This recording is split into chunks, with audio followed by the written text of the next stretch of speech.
2014. Can you believe that shit?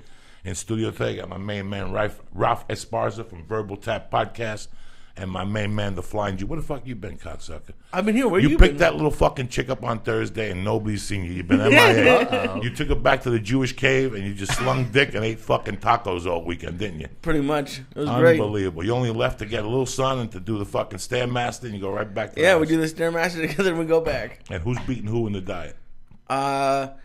Well, I've lost more pounds, but she has less to lose. Okay. So. But it's been going great. And I saw, big shout out, go see the Fluffy movie. You like it? You had a good time? Yeah, it was a lot of fun. It was cool. It was nice because I met him. He was nice on the podcast, so that was fun. But it was nice to go support him, and found a new place, which is really cool because I'm looking for places to eat that are good for calories, right? In that AMC Burbank, there's a place called Asian Box, which is the funniest name in the world. But it's like an Asian Chipotle, and it was fucking delicious. What'd you get? Beef with a whole bunch of veggies and brown rice. It was a huge fucking bowl for like 500 calories. It was fucking delicious. Come on. Yeah, with a nice... I go crazy for peanut sauce. Like, you know that sauce they give you with satay? Yeah. Basically that. That stuff is my favorite. But rub it on your little fucking Jew helmet. I would. Some dick cocksucker. Oh my, I would. Fucking pate sauce. Satay. Oh, you don't like? Oh yeah, you don't like Thai food. I forgot. Don't fucking fuck with that shit. You know what I'm saying? You got to keep it together. Reno was tremendous. It's great though. It's progressed. Reno. It looks good. It used to be 1978. Now they got it up to 1990 fucking one. It's tremendous. Everybody's still walking around with their White Snake t-shirts on. But I had a good time. Reno's a fucking great little town. I want to give a shout out to the Pioneer Underground Wayne. It was a great little club. It's cute. It's downstairs. It's basically an underground theater. The only thing I didn't like was that there's a what do you fucking call that? Like they have a break in the show. Intermission, yeah. Intermission, because it's a theater, so there's no real waitress coming to so you. how'd it work? Opener, intermission? 2 guests, and then they take like a 15-minute intermission. People go to the bar, take a pee, get booze, which in a way it's better. You know, you sit on the fence and you're like, what should I do? Do I want to be up there and watch people pee? Listen, I'm gonna fucking pee. If I'm drinking, I'm fucking peeing. That's part of the thing, you know. Right. So, you know, and it was just different. Like, have you ever had a show with an intermission before? Yeah, I've done big theater shows with intermission, but this was a little small. Like, I didn't do great numbers. The second show, Saturday, was sold out. The early show was like maybe 100 people, and maybe Friday was 100 people. What's around Reno? Where else could they come from? You're close to San Francisco. Okay. You're close to San Jose. Did I ever tell you how I fucking ended up in Reno the first time? No. I didn't say that to tell you that story? I don't think so. I'm in San Francisco. It's 1985. I don't even know fucking Reno exists. Sure. All right? Nobody knows Reno exists. I'm a young kid. I just knew the big cities, and I was insane. This is why I was listening to this AC/DC. If you watched last night, I posted AC/DC, that last album with Bon Scott. Mm-hmm. And down the block from there, there was a hotel. I lived in the Tenderloin. The Tenderloin was San Francisco's worst fucking neighborhood. I mean, terrible. I saw a guy. I woke up one day and went to Original Joe's, and I saw a crime scene that was just horrific. Like, and I grew up in New York City. Did you still go to Original Joe's? Fuck yeah! I went 2 weeks ago in San Jose. You walked over them? I don't care if they make a wall of hummus. I will go through it at Original Joe's. Even a wall of hummus won't fucking keep me away from that fucking place. And I hate hummus, Raf. Right? So I go. It was horrific. Like, the blood on the floor looked black. Oh, and it was everywhere. It was in puddles. Like, I never saw anything like that. San Francisco, they don't fuck around. I saw some good fist fights on the street. I saw some good... good fist fights. Oh, old school fist fights. You know, drag them down, head through fucking glass windows. That type of shit where you're just sitting there going, fuck. Yeah. If I get into a fight on the street, it's on. I mean, it was on. Let me tell you what I saw there. There's different... You know, when Michael Vick got arrested and he spoke about the dog... just so you motherfuckers know, I ain't fucking around here. And when they talked about Michael Vick and the dogs, they exposed it as something of the black culture. Okay. They said that dog fighting, like for Spanish people, chickens, whatever the fuck they make, roosters fighting. Yeah. Roosters is a fucking cultural thing. Yeah. When you go to Mexico or Cuba or any Latin American state, to gamble. They got 8 horses. They had a horse that they would have ate it already. They would have had a horse. So you have these little chickens and people fight them, right? I know they have them up in Calabasas. They have them in different locations around East LA. You go to a fucking rooster fight. Geez. Fuck yeah. Well, you got 10 million Mexicans. What do you think they do part-time? Disneyland? Fuck it. Sometimes you got to get 2 chickens and put them together. You know what I'm saying? Sometimes you don't got enough money to go to a fluffy fucking thing. How much does it cost? How much is it to promote a chicken fight? Have you considered that? One flyer? No, 2 fucking chickens, a backyard, some beer, some tacos. That's it. What's it cost? What do you pay the fighters? There's no salaries. Right. There's no insurance. What do you think? Chickens have fucking insurance? They got to show up. No chickens have cut of the pay-per-view. There's no pay-per-view. You don't got to cut in the fucking manager and the agent. It's dirt cheap. That's what we are. We make the best of what we have. See, that's a good market for you. You should become a chickens agent. Just start managing chickens. Let me ask you something. What if I send you over there to fuck those cocksuckers? Let me ask you this. So, you know, the cultural thing for, I don't know what it is, you know, for Mexicans, maybe it's that, maybe it's things I don't know. But for Cubans, when they get into, you know, when Fidel let Mariel out in 79, people know this because of Scarface. He just didn't let out 100,000 nice Cubans. He let out 30,000 nice people and 70,000 animals. And I'm talking because there was a jail in Cuba called El Morro. El Morro is fucking horrendous. They don't even have bathrooms. They have a hole in the floor in the middle of they have like floors, and it's like VMAC. Yeah. Like you're in that auditorium. Yeah. Naked. They take your clothes. If I took your clothes, what would that make you, Lee? A fucking animal. Yeah. So they created these animals in Cuba. This jail, you know, and in that Cuban jail system, relationships blossom. Cuba has a relationship thing called un bugarrón. Un bugarrón is a dude who dates gay guys, but they go the extra mile. They keep them dressed up. As girls? As girls. Okay. So I'm on the street all day slinging blow with my chick next to me, and it's really a guy with a wig with hairy arms, high heels, and I'm bitch slapping him. He's running errands for me. He's going home to fucking... You were doing this, or this? No. I was like, what are you talking? Like, this is a new story. There was an I'm in there. I just want to make sure. Yeah. What would that happen? But I'm with you. No. I hung out on this drug corner. Oh, okay. I'm walking through I get to San Francisco. I got a warrant in Boulder. The cops are looking for me in Boulder. I take a flight to San Francisco. I get off the bus. I go to the nearest fucking hotel. And I go, let me walk around. I walk around. I hear Cuban talk. And I bump into these Cubans. And I'm like, I'm fucking home. I hadn't been around a Cuban since my mother died in 79. So it's 85. So when you hear Spanish, you can be like, that's Cuban? Yeah, I could. Okay. You could tell. And I go back and they're like, yeah, there's 300 of us on this neighborhood. So I would go there every day. The leader was an old man named Puro. Puro was the old man. His hair was white, so they called him the pure one. And that's where you went for advice, and you spoke to him, and he didn't speak no English. And your entry was every morning you had to bring him a bottle. Okay. So I would bring him like a little pint of scotch, and he would say, God bless you, and the rest of my day would get going. So now I was allowed to traffic on the corner. Okay. So I would bring him his little bottle of booze, and he wouldn't say shit to me. He'd say, listen, when this guy comes, be careful. When this guy comes, he sells coke. So I would go down to the corner and just hang with him. And let's say I see a tourist. You ever go to a town and you see a guy walk up to you and go, hey, you want to buy some weed? And they're, yeah, come on, let me introduce you. That was me. Okay. Like, that's how fucking crazy. That was one of my many hustles. And then I got into selling coke with them and fucking shaking people down with them. It was great. But while I was there on that corner, I had heard about something that my mother used to always mention about un bugarrón. It's a fucking guy who fucks men, but he dresses them up. And this guy was married with kids, and he had a house in San Francisco.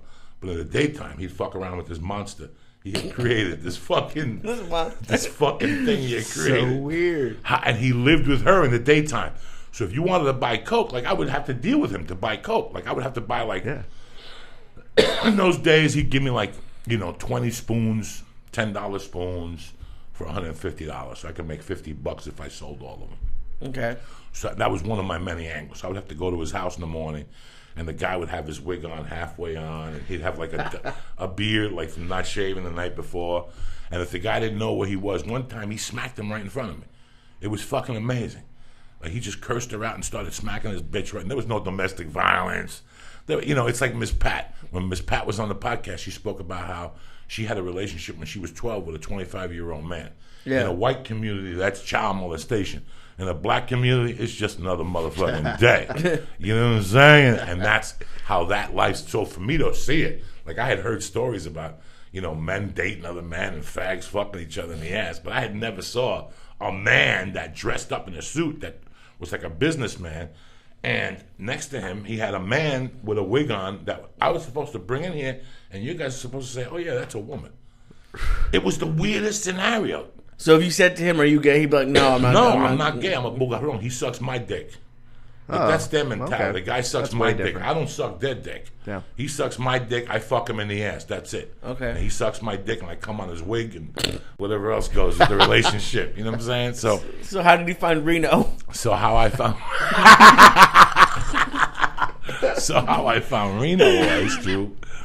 I was on that corner one day, and I had my girlfriend with me at the time, who's the chick I married when I came out of prison, Kathy. Right. So, and she's a young girl. We're young kids. We're 21. That was 21. I'm 20. It's the summer of it's August, maybe September of '85. So what could it be? It was 29 years ago. I'm 51 years old, guys. How fucking old can I fucking be? You know what I'm 22. saying? That's crazy. So it's me and her, and I kept breaking into. I had 18 occupations, but my main occupation was I dress up in a suit and I go to the Hilton and I'd wait for people to check in, and I listened to them having conversations at the concierge and the hotel front desk, and if I saw them turn right around, I mean, guys, when I tell you I was a scumbag, I would get the keys to the fucking hotel rooms. In those days, the maids didn't have electronic keys, so they open your keys with regular keys and they leave your key in the door. I'd walk by and go, "Hello, I need towels." If they weren't in that room, I'd take the keys out of the fucking thing. Now, the next day, I'd dress up in a suit. They couldn't change all the locks that fucking fast. I had them.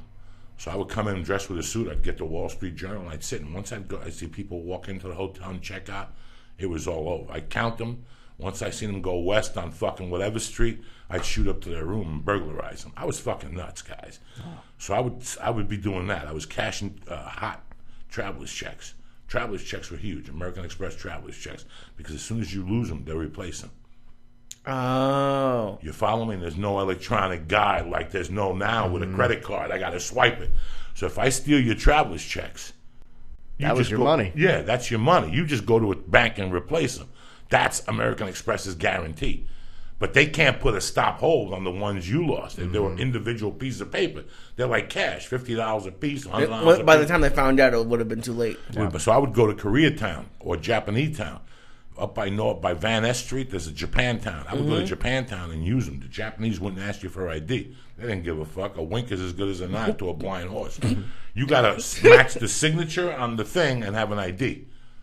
The Japanese store, they didn't give a fuck. So you went into a place, bought a $2 piece of gum, and gave them a $50 fucking traveler's check, and they give you back $48 cash. Oh, okay. Do you follow how you fucking make the money there? That's how you. That's the bottom level of the street shit. But that bottom level makes you $500-600 a day. Plus How would you find $500-600 a day worth of it? Like, I just told you. So let's say I went to your room and you left traveler's checks up there, $1,000. oh, so you just happened to find them. You didn't have a way to get them all the time. Oh, I could get them too, because people would bring them to me. They were stolen. So let's say I would sit on a corner. People knew I spoke English. So the Cubans, the Mexicans, anytime they got something that they couldn't make happen, they come to me. And I was the middleman. I was there for 50% of the take. You understand? I mean, I was fucking young and crazy. And the thing is, when people get traveler's checks, they don't just get like $20 worth. No, they're bringing plenty of that's their spending money for their vacations. Okay. So a good day, you could probably So I'd have 15 guys out there looking for traveler's checks. And they would bring them to me because they knew they'd get 50% of the dollar. So if they came to me with $1,000 worth of traveler's checks, I would go out and buy shit for them because I had the face, the ID, the fucking suit, and I would give them back $500 or $400, whatever. And I would keep $300 or $400. I'd shop at the same time. But I have to shop in Japan time. In this Japaneseville. You know, there was other places that wouldn't look at your cards. It's a fucking scam. And everybody's in on it.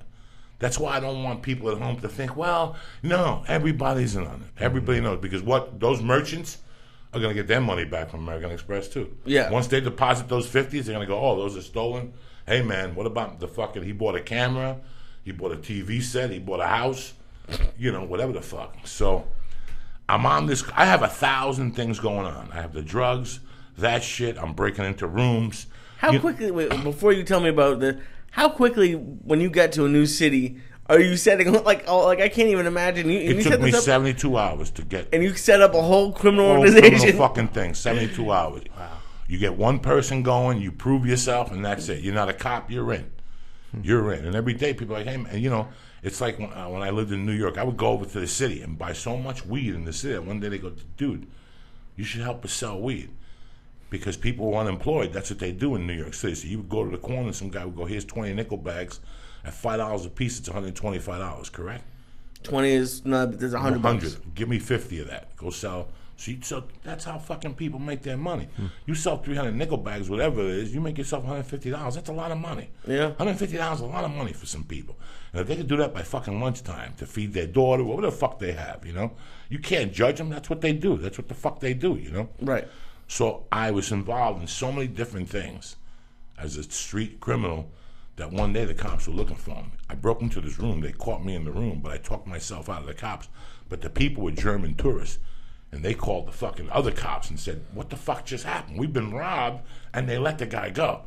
So now the cops are coming to the hotel. So I walk into my hotel, and the hotel desk clerk says to me, the cops are on their way to your room.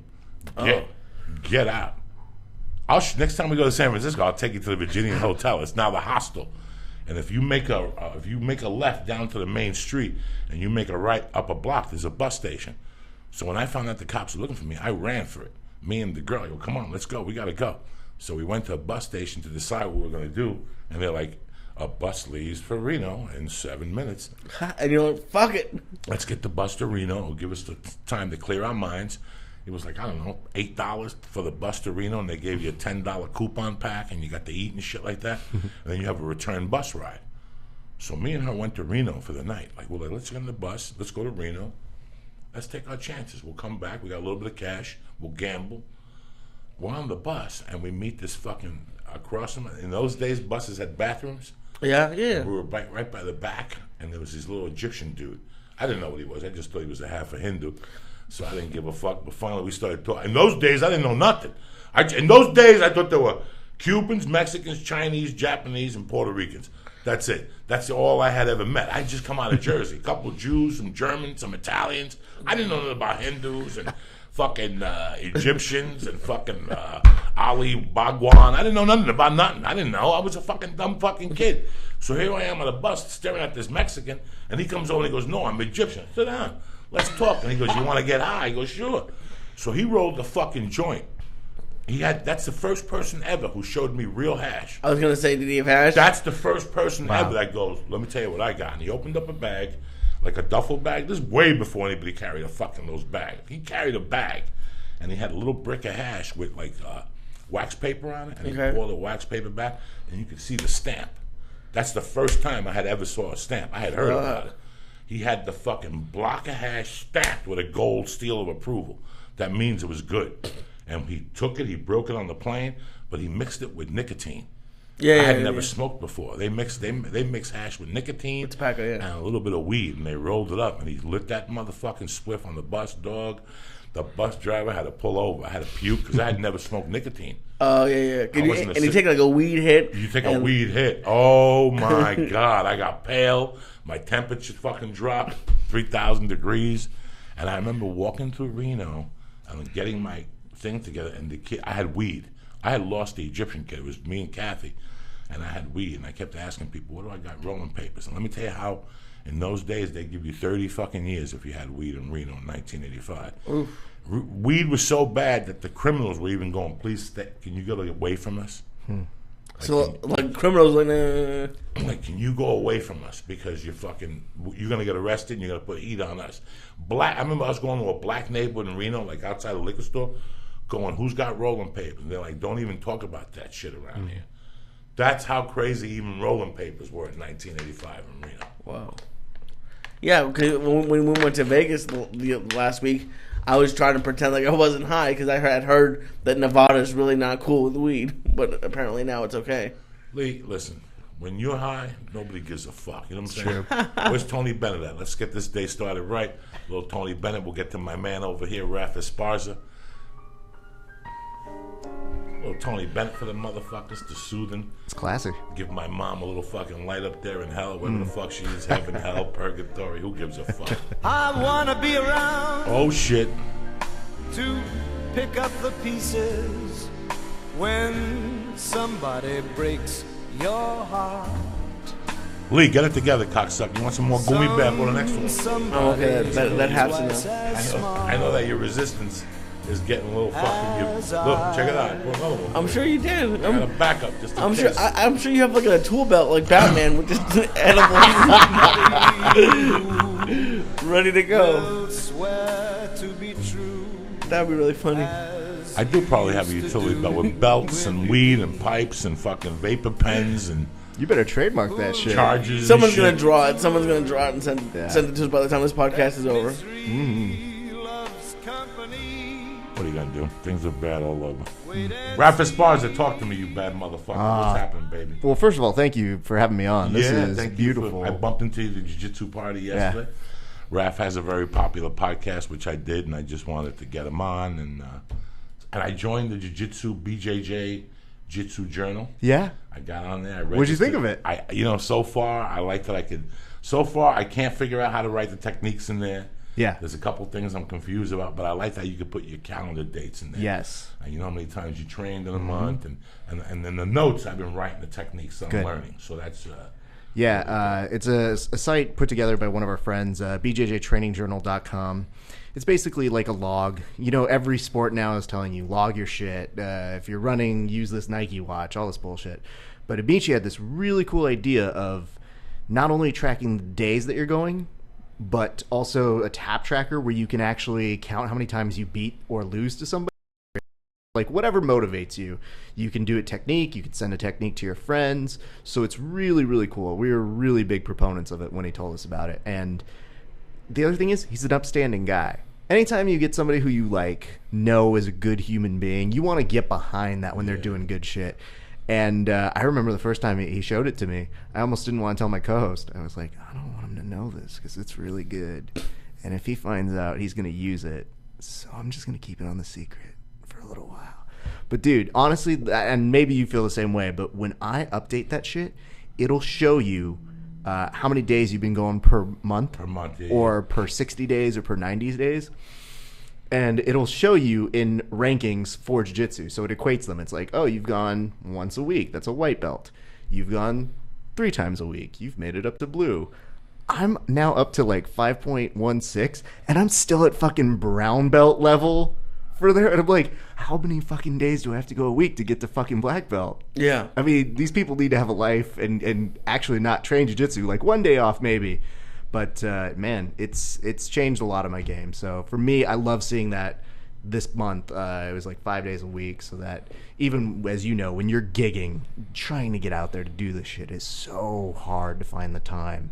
But it's a nice reinforcer. So I know that you don't have much. He's just a friend of ours. It was weird because when I signed up on the site, he sent me a personal email.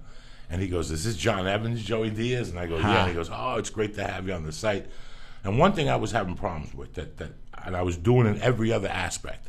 For me, I've done this in every other aspect of my life because I consider myself not an intelligent person, is that I write everything out, especially when it comes to stand-up. Yeah. Through stand-up, if you're not looking at those jokes analytically and going, wow, that word doesn't belong in there, you're really not doing stand-up. It's kind of weird. And I didn't do that for 15 years.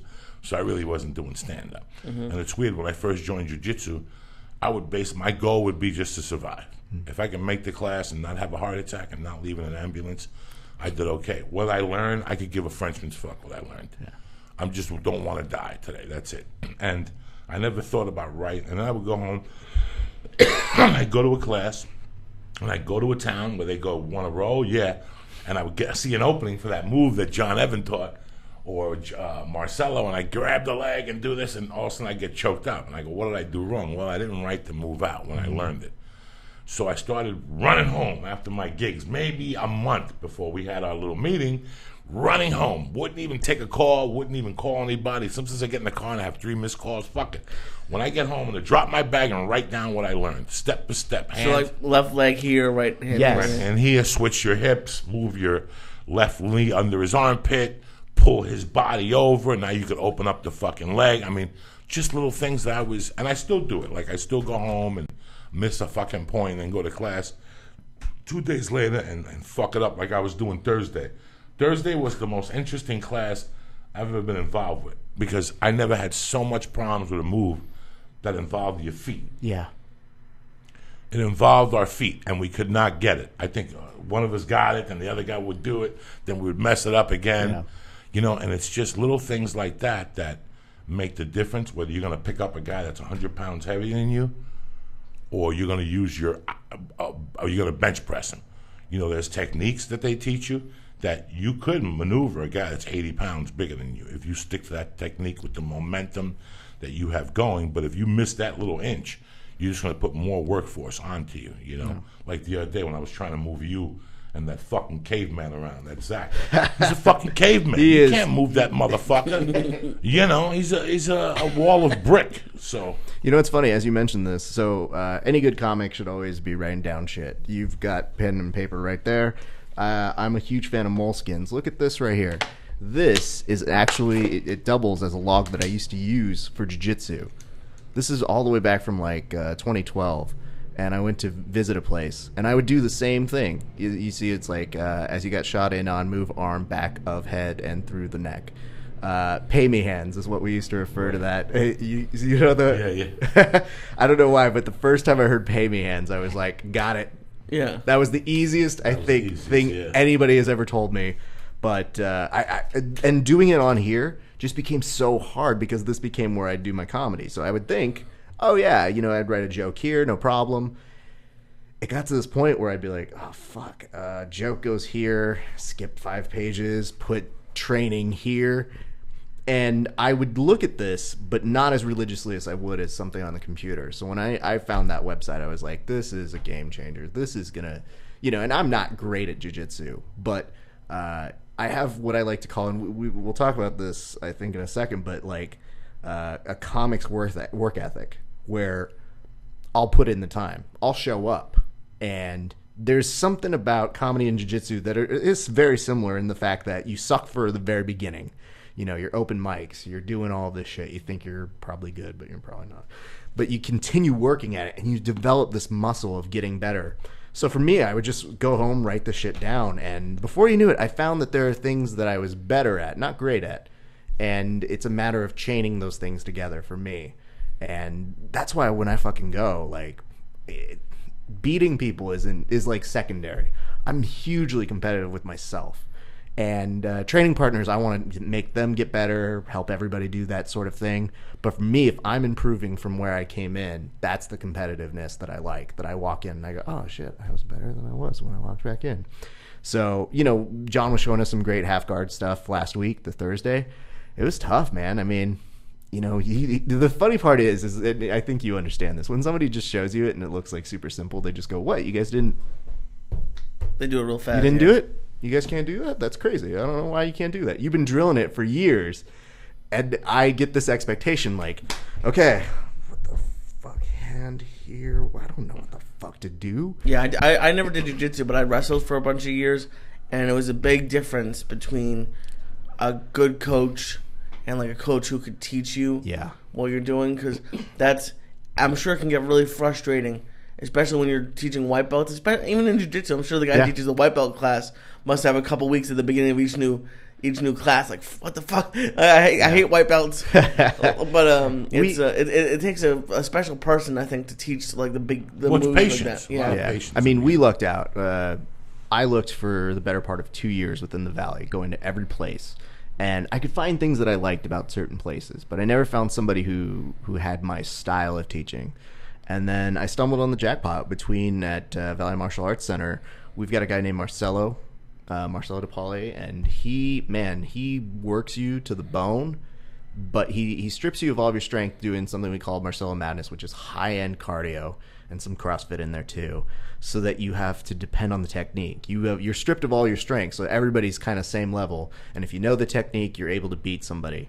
And on our morning classes or our afternoon classes, we have John Evans, who's All-American Captain America, if you would, who like never ever says the following, like, you can't do it. John Evans is this guy who just is like, oh, well, that was really good, Raf.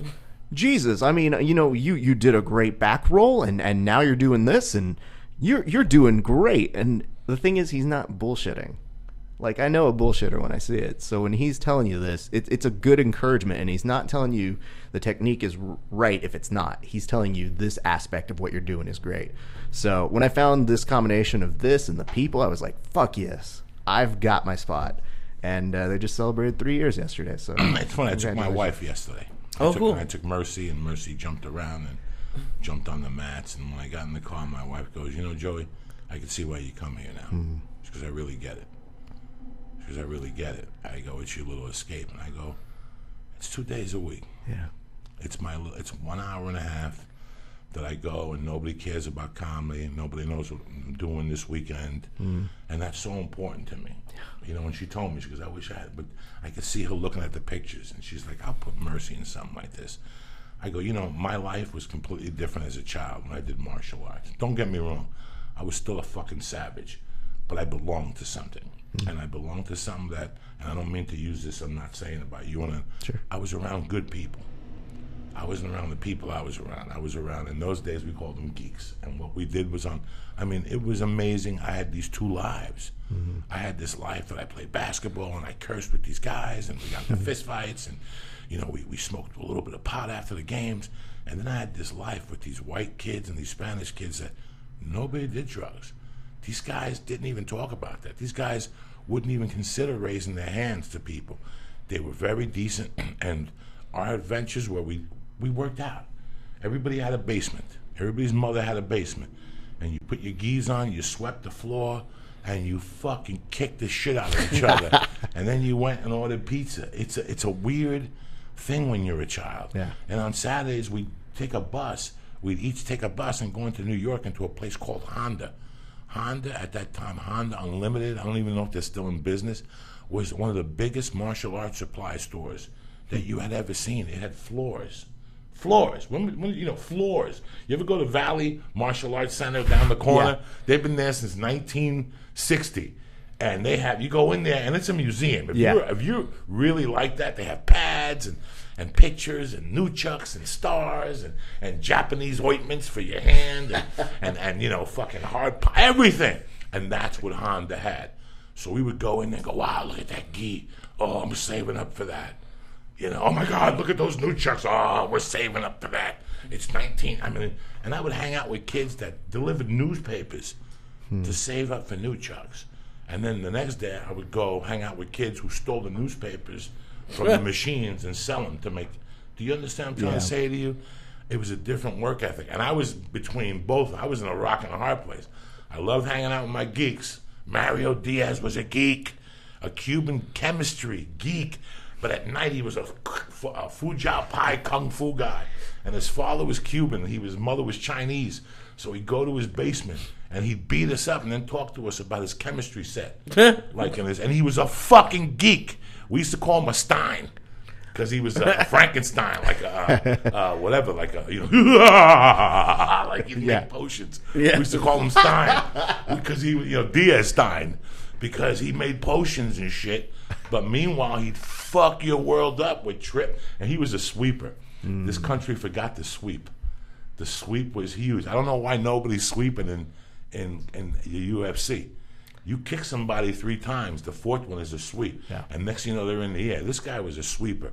And he swept you, so he'd suck you in with the spinning back kick, pa-pa, from a distance, pa-pa. And then once you got closer to him, bam! And next thing you know, he was spinning, and you were up in the air. And I remember going in there, like, years later, I bumped into him, and I was all drugged up, and he never judged me. He gave me a hug, and I go, Mario, can we go pee? And can I pee in your house? And I went into his house to pee, and he goes, come on, let's go. And I remember looking in the basement where we used to fight as kids. You know, this was I mean, I grew up in Mario's house between the ages of maybe like 9 and 14. I fought in his house. And this is maybe when I was like 18 and fucked up. And he knew I was fucked up. But he let me in his house to pee. And I remember walking in that room and smelling that room and seeing all the holes in the wall that we had to cover with posters. Because we would put each other through the fucking walls. And those, you know, a wall, it was nothing in those days. Yeah. Drywall, yeah. A wall was drywall with a hole behind it. So if I go to kick, you know, on those days, I'm like, ah! You know, with one of those power side kicks and you move, my foot would go right through the fucking wall. I don't know how many times Mario's father drove kids to the hospital. I have no idea how many times Mario's father, 11 o'clock at night, had to get up and drive. I knew for a fact he drove a kid once for like an arm. Mario busted his fucking arm. And the guy was hanging there with his bones sticking out going, this is how tough this kid was. I don't need to go to no fucking hospital. I don't need to go to no hospital. My father broke his arm. He didn't go to the hospital. The kid was talking to us. That's how tough he was. So it's really weird what it does for me. Any place when I walk into martial arts, especially Valley. Yeah. Valley, I was scared shit when I'm still scared. How are you scared? I get a note. I got a note yesterday from somebody. I got 2 notes yesterday. I got a note from a kid that said that he joined jiu-jitsu. He works for the Cincinnati Reds. Okay, as a clubhouse boy or something. He joined jiu-jitsu. And that there's times he drives jiu-jitsu, looks in and drives the fuck away. That was me for the first 90 days of that place. You don't know how many times I drove to the front and said, there's nobody here. Bam! And I would leave. Yeah. And there was fucking tons of people there. And then another kid wrote me yesterday that he got, his brother bought him something for a Hegan Machado thing yesterday in Carlsbad or something. And he goes, I didn't want to go. I had gone to class Wednesday, Thursday, Friday, and I had gotten beat up. And he goes, so I went to the Hegan seminar yesterday, and it was the best thing I've done for my life. Good for him. Yeah, you got it. Yeah, fuck yeah. Bro, I get scared. In the beginning, I was really scared. I'll tell you, you know, anxiety is a huge thing. I remember when I first started, for me, and maybe it's the same for you, I don't know, but I like connecting with people. So if I connect with people really quick and I form a good bond and I feel like I like the people, I can chill there and I can be fine. Because the thing is when you start off, you're terrible and you can't reach them on a technique level yet. Like you can't connect and say, oh man, that was a great sweep that I did, or I know this transition. So you don't have that there. You've got interpersonal stuff. So my role in making me feel comfortable at the very beginning was to crack jokes and just walk in and like talk about how shitty I was. I was like, man, that was really shit. And the people who are in jiu-jitsu are such, you have to believe it. You have to wholeheartedly believe you can become better. So there's this whole psychology of, no, you can do it. So when I would go in there, I'd make jokes about how shitty I was. They're like, no, you're great. And I was like, but let's be real. You choked the shit out of me in 2 seconds. And they just start laughing. And I was like, all right, now once you get people laughing, they're on your side. They want to help you and they want to get there. So at first, anxiety, terrible. But I would force myself. I would just literally walk in, even on days when I was feeling low or I didn't feel like I was at their level. I would just be like, fuck it. You know, I can make them on my terms. And the thing I loved about Valley Martial Arts is when I walked in, I was greeted. I could see the students. I loved the space. And when I interacted with the students, they weren't meatheads. They weren't stupid. They weren't overtly super nerds. I mean, they're nerds, but they weren't combative nerds. It was just a friendly environment. And having that connectedness, it makes the hugest difference. And now when I go to other gyms, I see it a lot more. I see a lot of people who are so open. They recognize me from the podcast or from being some idiot that they know on TV or something like that. I don't know, from whatever things that we're doing. And they're open. They go out of their way to be nice to us. And it's a truly great feeling. And I know that now you've got people who are offering to have you come roll with them. And I know it's the same thing you find when you go to those places. And I love it. I love going to interact with people now. It's funny that you and I have been talking a lot about comedy and jiu-jitsu. Yeah. If it wasn't for my comedy experiences, I would have quit jiu-jitsu last July. After how long? 2 months. It was 2 months in July, okay.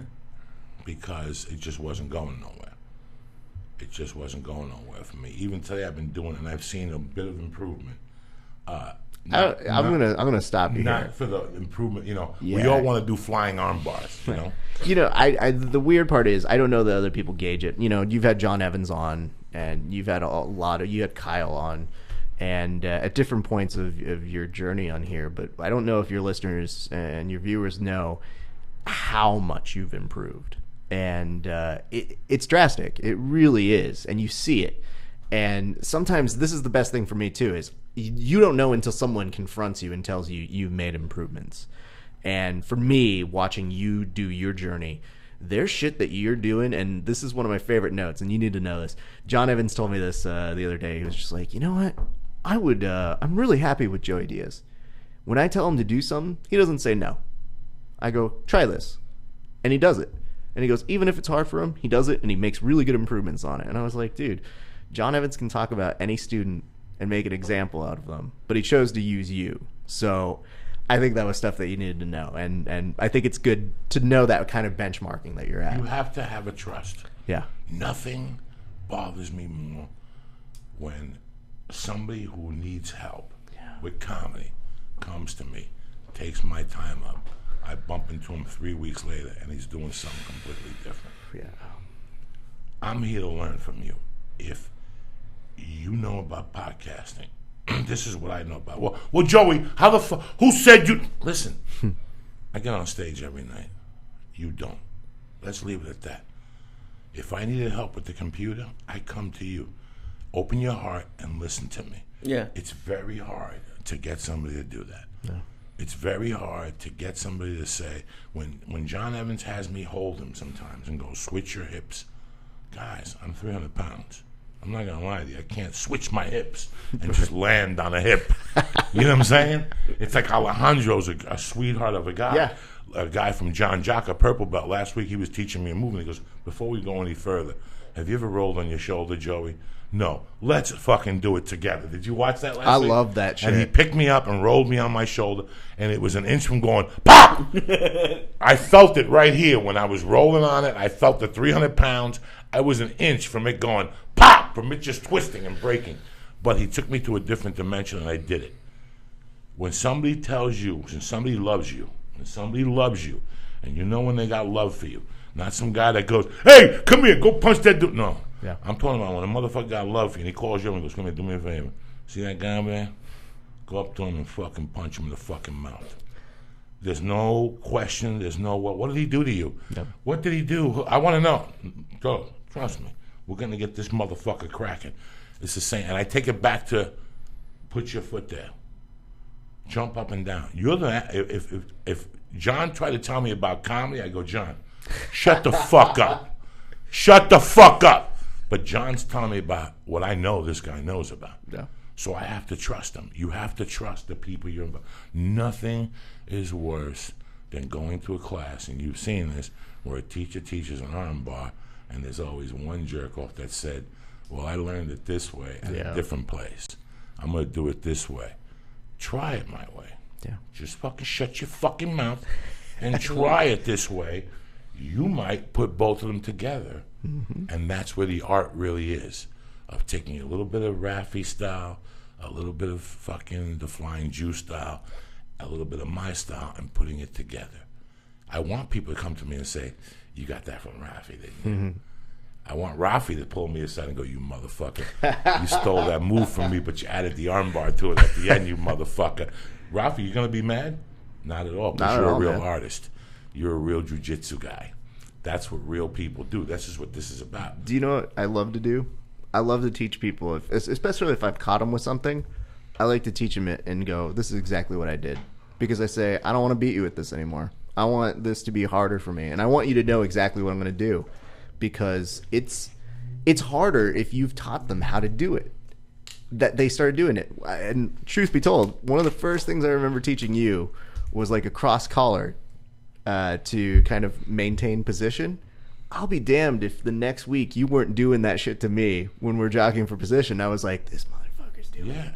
And at least I couldn't be happier about it. You couldn't be happy. Do you remember you and I went to, listen to the story, you and I went to have a drink one night and do comedy in Hollywood at a place. Right. And we seen a hot chick run out of a bar that I knew. Remember that girl? Yeah. Remember when she walked away, I go, look at this fucking dummy. And what did I say? This fucking dumb cunt didn't listen to me because she's bartending. Yeah. How hot was that girl? She's pretty hot. Doug, this bitch was being touted out of Chicago. Okay. This bitch was a waitress that was a part-time comic. And somebody from the industry walked into Zany's and she was doing an open mic and told her, when you move to LA, you contact this office. And it wasn't a guy. It was a woman who saw her from like innovative agency, and she was casting it somewhere. So she calls. She sees me at the comedy club. She goes, hi, you've done all these movies and all this, and I just want to ask you some questions. Now, between you and me, guys, in my heart, I wanted to fuck this girl. But at the time, I think I was doing drugs, and she was very sweet, so I took it I looked in her eyes, and I go, this girl really wants help. And on a Saturday, I woke up fucking hungover from a hangover, and I met this girl after snorting blow or whatever, and I met this girl, and out of my own pocket, I took her to lunch and sat with her for 4 hours and broke down stand-up and what she had to do. And when you look that good, don't sleep with guys, all the girl. And then, you ready for this? They were doing a movie in Chicago. The fucking chick called them and said, I got you 3 days on the movie in Chicago. This chick was making waves out of Chicago guys. She had a scene with Usher. She did a scene with Usher where she kissed him, and this chick had a chance. And all she needed was 6 minutes of fucking comedy and to shut her fucking mouth. Then when she came here, I met with her again and the fucking girl that she was living with. And we went over comedy and where to go and, set a punchline. And she went to the bookstore and bought stand-up comedy and, and she was doing spots. I mean, it was amazing. And then one day I see her behind the gym. And I go, how the fuck are you? Did you go down to the improv? Because she's an improv girl. No, my friends told me to go to college, whatever the fuck this comedy thing was. Okay. Whatever the fuck it was. Like, whatever plan we had discussed and the helper, she spit in my face. No. And by the way, you were wrong about that agency. My girlfriend told me, and I'm sitting there going, your girlfriend told you. You're look at this fucking face. This is the ugliest fucking thing on television, and I'm getting television work and film work, and you're telling me that your 22-year-old girlfriend told you. End the conversation. Yeah. When's the next time I see you? Like a year ago at that bar? Behind the bar, bartending on a Monday night at the one that used to be Acapulco on Sunset, where they do comedy on Mondays, and they do it's a sports bar now. Happy Endings. I see her and she entered the realm of bartending. She's the hot bartender chick in Hollywood. She was engaged terrible. And she was going to get married, and that's her life. And because she didn't fucking understand that, you know what? Maybe I'm not fucking Dane Cook, but the kid looks the way he has and has survived in this. He's doing something fucking right. I always look to the guy that's doing something right. You're right. That's who I want to fucking hang out with. Whether he's not liked or whether I don't like him or I don't like his body. When I sit at jiu-jitsu and I don't know nothing, when I walk into jiu-jitsu, first of all, I leave everything in the car. Yeah. I don't even leave it at the door. I leave it in the car, which means there's no ego, there's no Joey Diaz, there's no comedy, there's no nothing. I go in there, my mind is completely open. If I see Kyle do a hip escape a certain way and you do it, I emulate it. Because it's working for them. He has fucking 10 stripes on his belt. I have 1. You understand me? That's always been my mentality. Yeah. I take things for what they are. This girl spit in my face. Like many others. I've had 100,000 people that have looked at me and said, you don't know what you're talking about. Okay then, do what you want to do.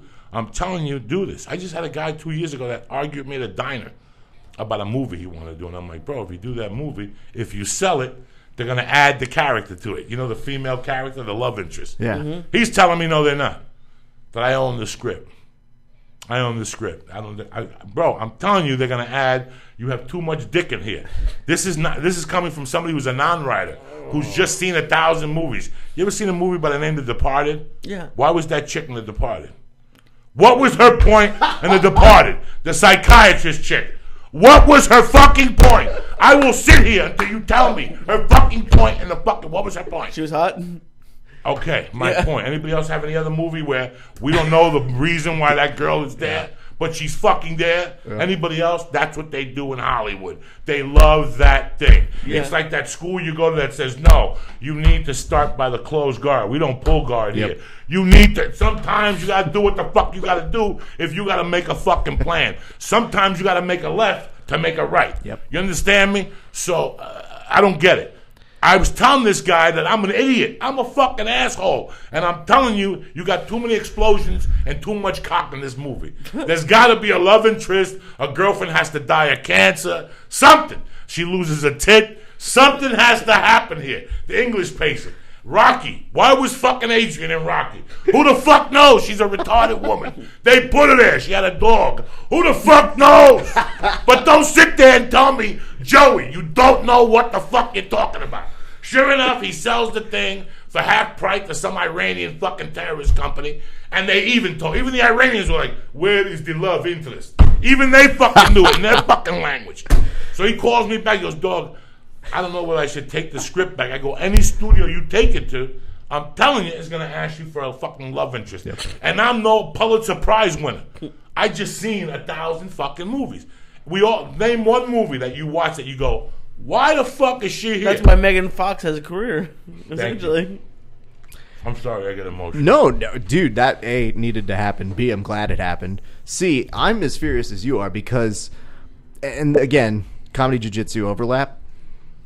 As somebody who, I don't think I'm naturally talented at that sort of stuff. I just know I work fucking hard. Yeah. And the thing is, when I hear that somebody just blows that shit away, nothing's more infuriating than that. Nothing. Fucking. Oh my god. I was at the open mat 2 months ago, and there was a heavier black belt from John Jock. You ever see that guy? He's bald head, little chubbier guy. Yeah. This guy came over to me in the middle of my huffing and puffing. He goes, "Can I talk to you for a second?" That guy goes, "I gotta tell you something. I'm gonna tell you what John Jock told me. You can jump up and down all you want. You can get people in headlocks. You gotta lose the fat around your stomach because you're whatever's there. What's that thing that helps you breathe? Lungs? Chlorophyll, the other thing in the middle that you tap into when you do the breath of fire and Diaphragm? all that. Whatever, the diaphragm." He goes, "No matter how you cut it, you got to lose that fat around your stomach because your diaphragm." I giggled, shook his hand, and I knew what he was talking about. Yeah.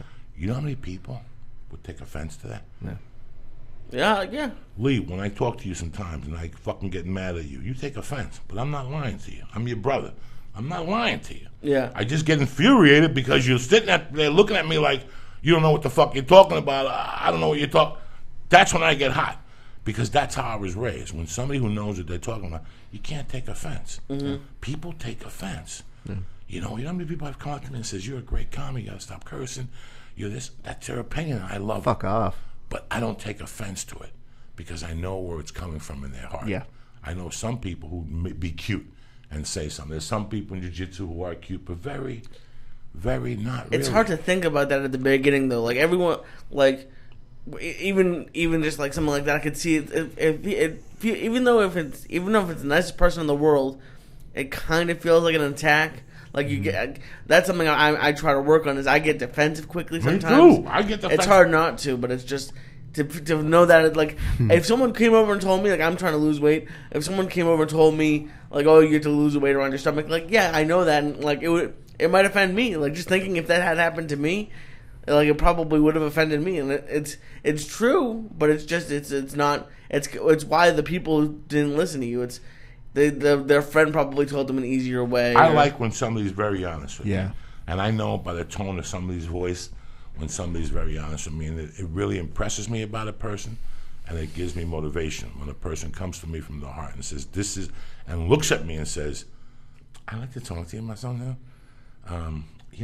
Not for nothing, Raf, but when you put your arm there." No! If you talk to me that way, I'm not going to talk to you.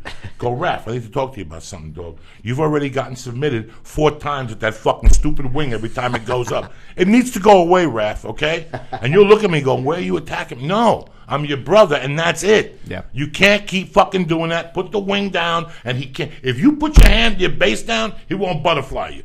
Put the fucking base down. What the fuck? How long does this take? And you'll go, sometimes people need a kick in the fuck, an old school kick in the ass. Yeah. I can't go up to him and embarrass him, but I can pull him aside and go, "Dog, what the fuck is it with your base? Put your fucking hand."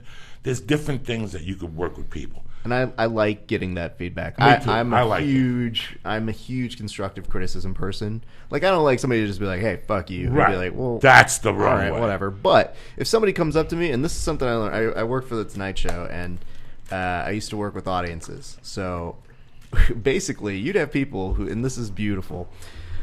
When people would come see the show, there's a little thing that says first come, first serve, right?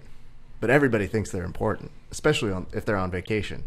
So we'd have to, we have to capacity fill. So that means that we have to do capacity plus 10% just to fill a main audience, okay? So if you do the math, studio used to hold about 400 people. So that means usually on a daily basis, if we're doing our job right, we got to turn away 40 people. So I became really good at just giving people 5 minutes of my time and going, you have 5 minutes, go. And I would just stay stone silent. And I'd let them make their point. And sometimes, I could understand. I was like, man, that really sucks. I really appreciate where you're coming from. But when people would just come up to you and be like, let me tell you something, okay? I'm from Rhode Island. And I go, excellent. Rhode Island is a state in the United States. Congratulations. But you'd get all these people who would literally tell you where you're from. Like, imagine if you went to Vaughn's and they ran out of your favorite diet soda. They do it at Vaughn's. I worked in retail. I worked at CVS, Radio Shack, movie theater, and a couple restaurants. People will do that. Like, I had a guy pissed off at me because we didn't sell snow caps once. Yeah. Just like the amount of the way people talk to people is just ridiculous. And it's ridiculous. It's rude. It's not necessary. But would you imagine somebody coming over to you and being like, hey, we're in Glendale. I came all the way from Burbank. Who gives a shit? We're out of it. Yeah. And you know what? Sometimes people give you vouchers to come back and get something else. If they were nice, you would have. Yeah, at the Tonight Show, we'd always be like, if you can't come today, we'd love to have you come back another day. We understand that you gave Get a lot here of your time. early, stupid. But here's the thing. They'd be yelling at you because they can't read.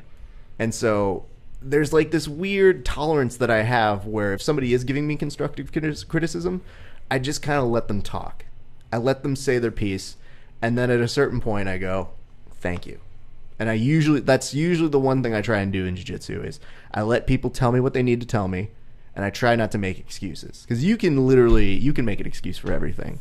And sometimes people just don't know what the fuck you're going through. Like, sometimes people will be like, why can't you do that? And I go, because my back fucking sucks. I don't know what else to tell you, dude. But you take the constructive criticism as best you can. And it's tough, but it is an art in itself, just learning how to do that. But yeah. That's very true. Fuck. What's the matter? You're high as fuck. Do you want Let's give some shout-outs. Okay. How about a shout-out to my man Giancarlo DiTamo? He sent me some fucking homemade slippers his grandma made. Fuck yeah. Well, I look like Fairies Wear Boots. That's what I thought about, Fairies Wear Boots by Black Sabbath. I'm going to wear those, and people are going to start coming into the windows. But I love you, Giancarlo. And I want to thank Freddie Correa and his main man, Sammy. Freddie opened for me in Reno last weekend. Very fucking funny. Had a joke about he installs cable, and one of his jokes is about going to a guy's house, and the guy tries to hit on him, and he pushes the guy down, and I tell you, he had some brilliant shit in there. It wasn't what I'm killing it. It wasn't what I'm saying it is. But his buddy Sammy helped me sell tickets. But I'll tell you what, this guy Freddie, man, is just a great guy. He was at the show in Vegas. Oh, cool. Freddie, he was there. Okay. Freddie was there, and he had a fucking Flying Jew shirt. And every time I see him, he's got nothing but love and support. He gave me a card, so I just want to send him some love to Freddie, and I will definitely be seeing you again and working with you again, my brother. Let's give a shout-out to my man Miles, Raul Prado, Joe Aaron, Joe Calderon, Jimmy Pitzinger. You know I love you, cocksucker, Jimmy Pitts. Noah Borley, water boxer, who I'll see Wednesday night. And the rest, JR, fucking the guy up in fucking Buffalo. My man Leon in Germany, you bad motherfucker. And all the rest of the Death Squad crew. I love you, cocksuckers. I'll see you guys Wednesday at the Ice House. Lee, look at the fucking shape of you. I'm pretty high. I'm going to have to balance you out. You want another Chibo Chew? You want another one of these fucking devil? What do you got going on today? Why can't you eat a fucking Chibo Chew? I did eat a Chibo Chew. Why can't you eat the other half with Uncle Joe? We gotta kick it up a notch. No. Because I'm already so high, and then I don't. They're fixing AC in my house right now, so. How was it sleeping without the AC? Fucking hard. Was it? You should have came to the fucking office. I had 2 fans. I was able to do it. Were you naked? Oh fuck yeah! You sleep naked. With I your always legs sleep open, naked. Sweating your asshole, the whole thing. Your asshole sweat. Let me tell you what happened to me, cocksucker. What happened? All right.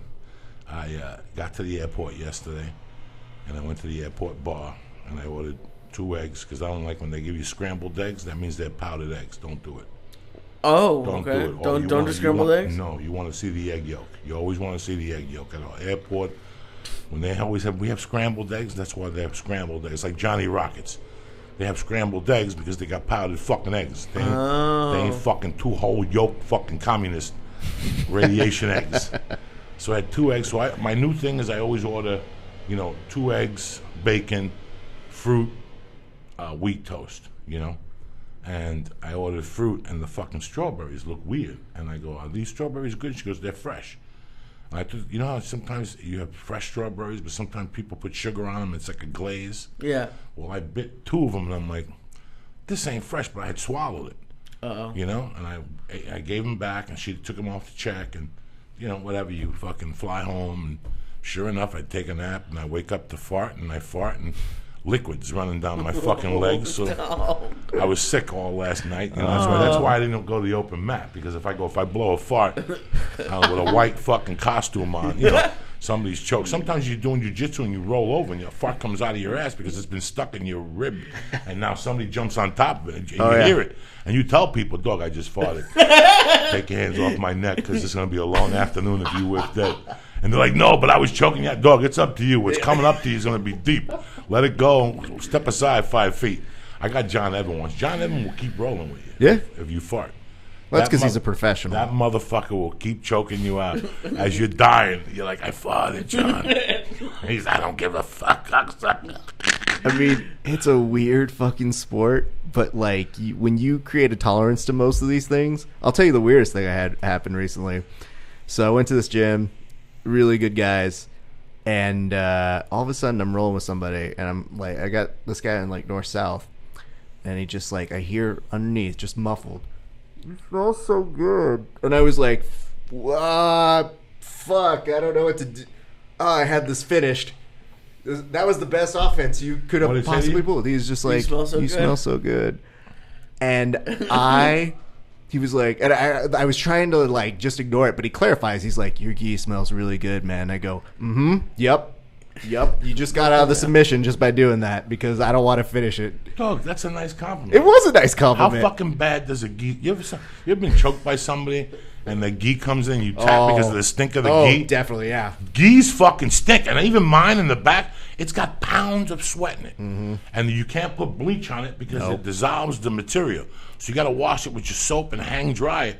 So deep in those threads is your most disgusting sweat.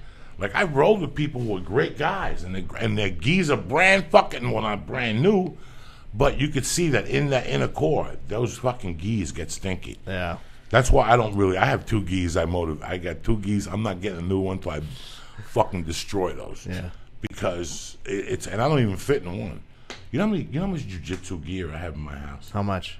I have a whole side closet. Just really? jiu-jitsu stuff? That people send me. Wow. Or give me when I go to a town. Pants. That's awesome. Fucking ghee tops, ghees. People ask me, what size are you? Every size is different. It's like when you buy a T-shirt in Texas, a 2X in Texas, and you buy a 2X in LA, it's 2 different X's. Oh, yeah. You buy a 2X in fucking Dallas, it's huge. You buy a 2X in LA, you can't wear it. You're like, what the fuck? What I do, gain weight? It's completely different. It is completely different. Have you been to like a venue where there's a lot of jiu-jitsu people, almost like a UFC or something? Yeah. When I went to a jiu-jitsu expo, and I had more people commentate on me being fat. Me, like, I'm not really fat, but like, I'm jiu-jitsu fat. Because these guys are all fucking in shape. So when they're asking me, and they're like doing that whole Taylor thing to you, they go, what are you, about an A2? And I go, guys, I'm a little bit like an A3. I'm a little bigger than that. And they just go, nah, you're an A. Yeah, no, you're an A3. I'm an A7. They don't even make an A7 in a lot of companies. But the best gi I have, I bought at Surplus on Laurel Canyon, the boxing place. Yeah. It's an A6. It's fucking amazing. Yeah. I don't want that gi. And I went back to get another one. They don't have them. The A6s they have don't fit. They got a white guy making them now. They fired the Mexican. The Mexican was like, A6, give him some extra. If he's like my Uncle Carlos, he's got some extra pounds. You know what I'm saying? The white guy's like, fuck no. Oh, yeah. 32 inches waistline. This is where we go. On the same side, I have this Vulcan Ghee. It's a hemp Vulcan Ghee. It's great. The guy, the CEO of Vulcan, we were interviewing him. Scott. His name is Matthias, I think. No, but what's on the mat is Scott, right?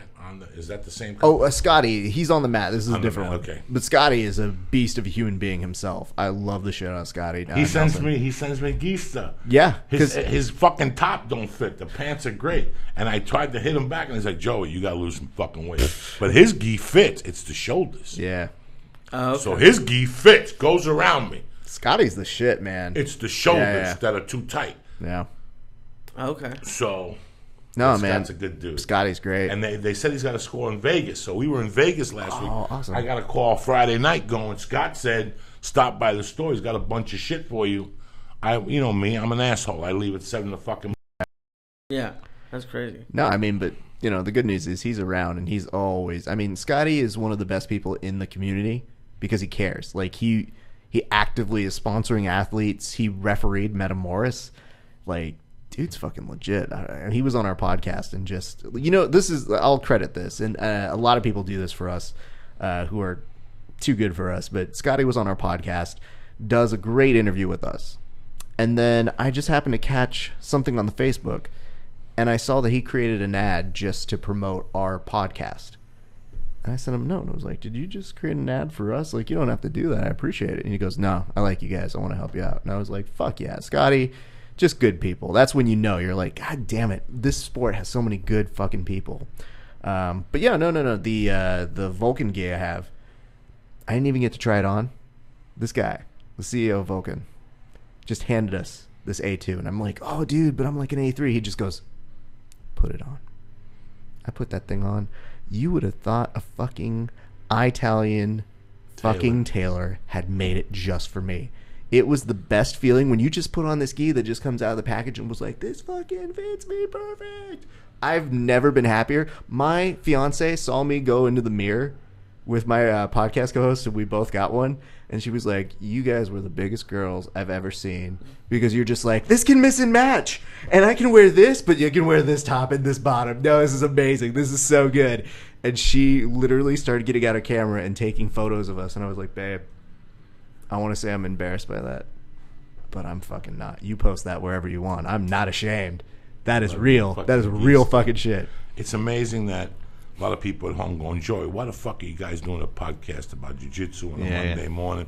It's not really a podcast about jiu-jitsu, man. It's just, we're just doing a podcast, and I want to take it a different place today, and choose the topic. And the whole thing about jiu-jitsu that it is what it is for you. And this is with anything, guys. Yeah. It could be Muay Thai. It could be Shaolin Kung Fu. It could be Shotokan Karate. There's a lot of shit that goes on in your life. There's a lot of shit that goes on in your life. And I know one thing that's always worked for me, and it's always made me a better person. And the reason why I go over there and roll with guys 20 years younger than me and get beat up is not because I want to fight in the UFC, and not because I want to beat Lee up. It's not because I want to be a tough guy. It's because when I was a kid, when I stopped doing, this is a proven fact. This isn't somebody telling you this shit that he heard. When I got out of martial arts when I was 15 years old, everything changed in my life. Everything changed in my life. I went from being one type of person, a human being, to being the other. And if you listen to the story I was telling you, those little geeks kept me together. Those geeky guys with their forms and how they'd get together and their moms would make tuna sandwiches and we'd all practice our forms in unison. Yes, I was one of those guys. There's custom. What do they call the swimming? When everybody does synchronized. What's it called? Synchronized swimming. Yeah. When you do a form sometimes in class, you synchronize. Me and 3 other half of fags would get together in the sunlight with our Ghees on and synchronize our forms. But guess what, guys? That showed me character. That showed me a work ethic. That showed me everything I had to do for the rest of my life and everything. Listen, everything you're gonna do, there's work ethic, and there's sacrifice, and there's practice, and how many times are you gonna throw a kick? Yeah. How many times are you gonna throw a kick from the time you're 5? Yeah. It's just, how many punches do you throw? Even Lee just threw 2 punches. I'm trying to remember. Let me see. Throw a punch for Uncle Joe. There's a white belt Taekwondo form that right. I almost remember. Block, punch, turn, block, punch, but 3 down the middle. The end is the spin. I don't remember. It's like punch. Right. Then you kick, back your leg. But then there's a spin. I think it's right block, left block, and then you spin to the new side. You have to do it 4 edges. fuck, that just brought me back to like when I was 7. Holy shit, I'm high. It kept me together. And what my point is today that this podcast has a lot of different subjects, you know. Yeah. And the main subjects is addiction, you know, fear, anxiety, you know, the shit that we deal with that nobody fucking talks about. It's like a very little secret. Yeah. You have anxiety. So what do they give you? They give you Valium, and then 3 years in, you're hooked on fucking Valium. Do me a favor, man. You really want things to change for you. I'm not going to say you're going to become a millionaire. I'm not saying it's going to save your relationship. I'm not saying a lot of things. Sign up for something. Yeah. Even if you don't want it. Just sign up for 2 sticks. You're embarrassed, you're too fat, you don't want to put a Ghee on, whatever the fuck it is. Get sticks. Get a night. Go somewhere 2 days a week where you mingle with other people beside those fucking stiffs you have in your life. Mm-hmm. Beside the sister-in-law that calls you with a problem. When you go to these martial art places, you become part of something. And you don't have to, nobody's going to beat you up. Nobody wants you to be Karate Man. Nobody wants you to go 8 days a week. You go when you can, as long as you keep going. You belong. These people will call you and say, hey, man, is everything okay? You haven't been in class for 3 weeks. Oh, I broke my toe. Oh, that happened to me. Put ice on and get your fucking ass back into class, you fat fuck. You know, that's what they said to me. You know, these are little things. So that's why I'm talking about jiu-jitsu today. For me, it could be anything. I don't give a fuck if you join ballet. Yeah. As long as you join something and do something 2 days a week. You know, somebody contacted me last night on an email that they're trying to get pregnant and all this, and she's having anxiety. Anxiety, again, is a brain fart. Somewhere something isn't connecting. So you don't have the time to go to a psychotherapist, and you don't have the time to go to an acupuncturist and a nerve specialist and a doctor. I'm telling you, the immediate Band-Aid is getting out of the house and doing something out of normal. Take that phone and leave it at the fucking house. Leave that phone at the house. Give yourself 1 hour with people you don't know. Whether it's a yoga class, have fucking Rafi choke you or throw you in the air for an hour. When you get in your car, you're going to feel so satisfied. That's why it makes you a better person. Because when we walk out of jiu-jitsu, I'm not worried about who I choked out. I can't believe I made it. I wish somebody could see me walk out of this school at 2:30 on a Tuesday. I've been here since 12:15, rolling around with fucking men that with their geese stinking, with dirty feet and shit, and I love it. How crazy can I be? Yeah. That's my point today, people. Go out of the box. You're always bitching that life isn't changing for you, you can't do nothing. Get the fuck out of the box. Leave your cell phone at home, all those bad habits. Go to a fucking anything, a YMCA, and just walk around. Just sitting there and watch what these people are doing. Watch that 74-year-old guy on the treadmill doing 15 minutes. Then he gets off and he stretches. That 74-year-old guy is doing something. He's alive because he thought about those 15 minutes all night when he was in bed the night before. He thought about how he's going to go to the Y, and today he might do 16 minutes because his back hurts. That's what keeps you alive. Yep. That move that you go home and think about, that, oh my God, John Evan taught us that move. How does it go? And next thing you know, you're out of your bed with your sleep apnea mask. You don't know how many nights Terry's watching TV, and I'll take my sleep apnea mask off, go outside and go, Terry, give me 5 minutes. And she'll get on her hands and knees, and I'll try to get her to move. And she'll go, Joey, what the fuck? No, I just wanted to see where to put my foot. I love you. And I go back to bed. That will keep you alive 2 days. That'll keep you alive till you have to go back to class again.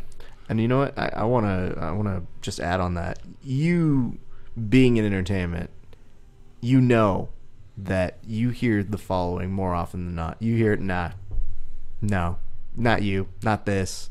You're not good enough. You're not the right type. You're not what we're looking for. All of these things. And that shit will mess you up, especially in entertainment. Like, you have to have a pure, clear head about yourself. You got to be confident. You got to know those things. And for what jiu-jitsu has done for me in this time, it has given me that. Like, people can tell you, you're not this, you're not that. But it's like the best block you can get. So you want to talk about therapy. This isn't just therapy. This is career. This is giving you something to strive and push forward that other places can't. Being around jiu-jitsu people are the most encouraging people I've ever been around, like bar none. When especially you go and you do career stuff for, entertainment, you hear all those negative things, but you go to a jiu-jitsu class, somebody comes over to you, they're telling you, they're like, no, you can do that. You're great. You can do this shit. And it's like a support system that isn't even part of the thing. You just think you go there and you choke people out. you get more than that when you get go more to than that. You really do. What have you gotten from that fucking gym that you've been going? This is your 4th week. Yeah, it's like what 4 do or 5 you feel? weeks. You talk to anybody in there? You ever mingle? No, well, a little. I told you when I first went in, it was like my first week, and Paula was there, and I could barely do half an hour, I think, on the elliptical, and she did. I remember I could barely do half an hour on the elliptical, and she always did 45. So like, what am I gonna do for the 15 minutes? I used to go to the bike when I couldn't do that, and she left. And I said, I just want to do 5 more minutes because I had a goal to hit 15 minutes on the bike too. And there was this bigger black guy sitting next to me, and we both had our headphones on. But as I got up, he took his headphones off and he went, "You hit that 15 minutes, right?" And he gave me like a high five. He's like, "I've been coming for 3 months. I used to be 318, now I'm 297." And I don't really talk to that many people there because I like the people in the cardio floor, but the people down by the weights have been a little bit of jerkish to me. But every time I see a bigger personality, I give them like a thumbs up. And you said that would happen, and there's been a couple bigger people who, like, there's this big guy that always does the elliptical next to me when we're in there together. So it's been good. And how are you feeling? How are you feeling when you walk out of there? Do you feel like you could do anything now that you did that? You were scared a month ago, Lee. I was 5 weeks ago, Lee. Well, I hadn't been ever. I had done team sports up until my junior year of high school, but I wouldn't work out. I would go to practice. That's not the same as working out. So I had never worked out, and now I've maybe taken I think 5 days off this month. So it's not even once a week. It's like once a week maybe. And I can't say that I'm addicted to it yet. I can't say that I enjoy it, but I feel better after I go. Hey, that's the price. Yeah, I mean, that's the great. I mean, dude. Yeah, some people say they like it, but I'm not there yet. I mean, for me, I couldn't do the gym. My brain doesn't work that way. Well, I had to bring my iPad with movies because Joey, you always talk about losing yourself in the music. To me, I'm just staring at the clock with just music. So I had to have something to watch, but I do feel guilty when I miss the gym. Like when I went to Vegas, I just didn't do the gym. That's good. And I feel guilty now that when I miss it, or I'll tell you, on the way home from from the Fluffy movie, Paul and I were like 1 inch away from going to get cheeseburgers. Like we both said the next morning, if either of us had said let's actually do it, we probably would have done it.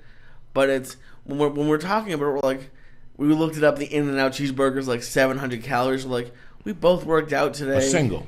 Yeah. Singles, yeah.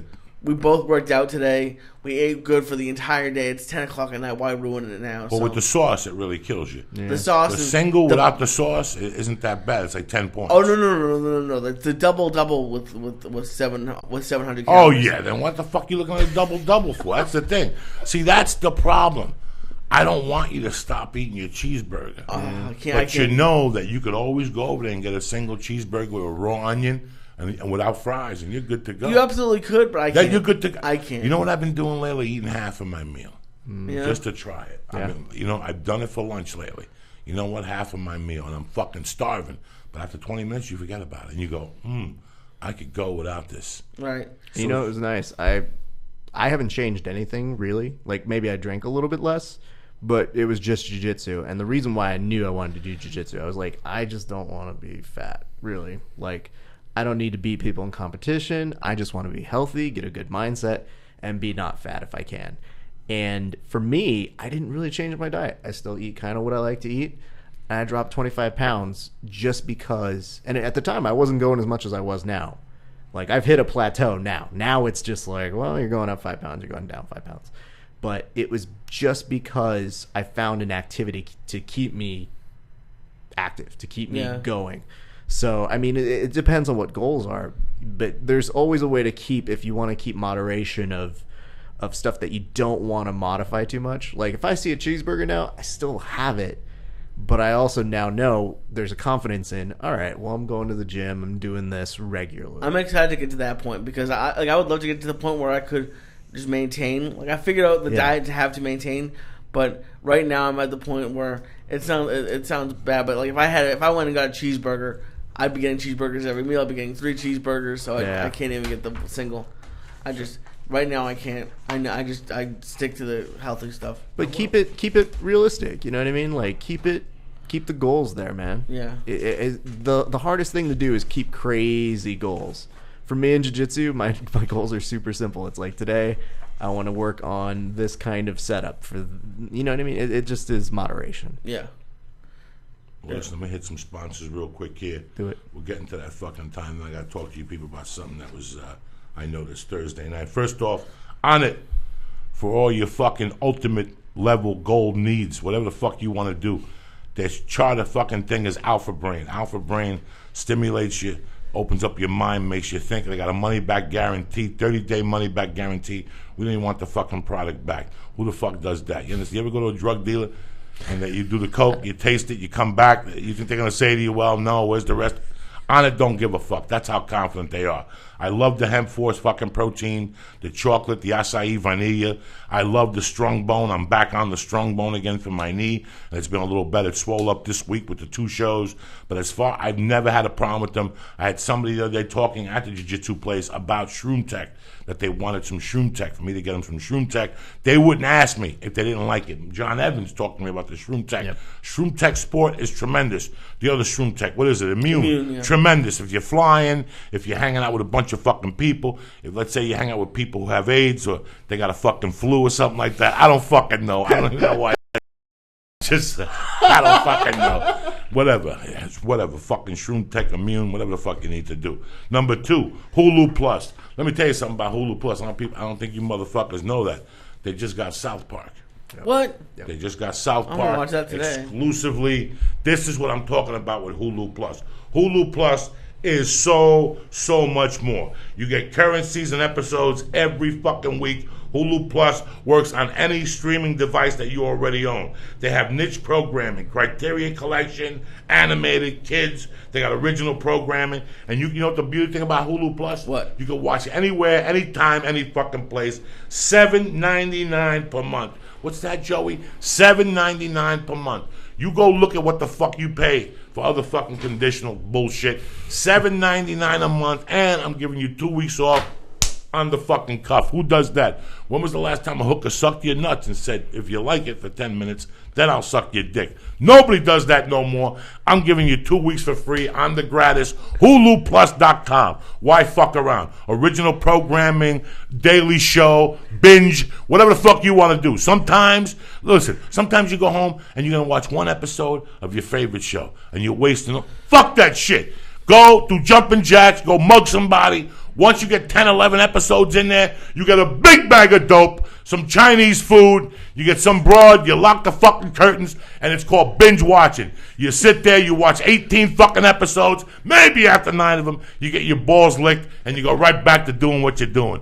That's what Hulu Plus offers you. Go to HuluPlus.com, go to JoeyDiaz.net, go to the Hulu Plus box and press in. Joey. Joey, cocksuckers, and get 2 weeks for free, $7.99 a month. What's that again, Lee? What? Joey in the box, HuluPlus.com. Stop fucking around with your life, fucking around with entertainment. Hulu Plus has you covered, cocksuckers. HuluPlus.com, $7.99 a month, 2 weeks for free on the cuff. That's how I roll. All right, that's it. I got excited. Dollar Shave Club, I love you motherfuckers. If you're a man, a woman, and you're not on Dollar Shave Club, go get a black dick and put it up your asshole. It's not working out for you. You can't be that fucking stupid. Why fly out of LAX when you can fly out of fucking Burbank? My point. $1, $6, or $9 a month. $6 a month. Again, Lee, $6 a fucking month. You get 2 razors sent to your house every month on the first Tremendous. 2 razors, double-edged, without the aloe strip. That's the $9 program, but it really doesn't matter. They got those fucking hand-me wipes. What are those things that wipe your ass? One-wipe Charlies. One-wipe Charlies. It's getting hot right now. You're in your car. You see some chick on the corner. Maybe she's a professional dick sucker. You're in trouble. Your dick smells like pee. You've been sweating all day. You go in your glove compartment or in your backpack, and there you got one-wipe Charlies. You polish off the helmet. You clean around the nutsack, and your dick is fresh. Who's got that? When she's sucking your helmet, she goes, Jesus, your dick is fresh. It's 4 p.m. I've never sucked a clean dick at 4 p.m. They usually have lint on it and fucking coins and shit.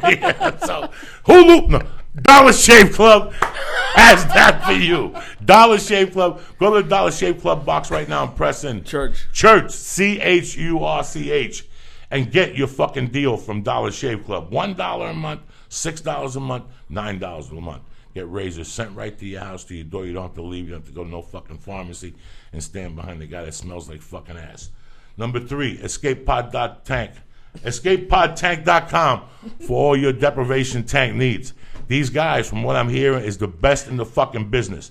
Everybody who's done business with them is very fucking happy. They deliver. They set it up. They have different type of tubs. They got commercial tubs, industrial tubs. I gotta drink some water. I got fucking cotton out this fucking gummy bear. No. You do it. You do it. You're a beast in this shit. I don't fuck around. EscapePodTank.com. Commercial. What's the rest? Presidential. Residential. That's where Obama floats. I don't fucking know. Do black people even float? Anyway, my fucking point is this. Okay. My point is EscapePodTank.com. Call my man Jeremy on the 800 line. He's got commercial tanks, residential tanks.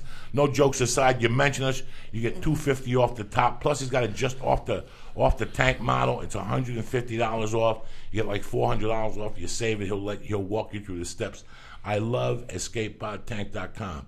If you're thinking about a deprivation tank, and you're not talking to these people, you might as well stick a hanger in your throat. It's not going to work out for you.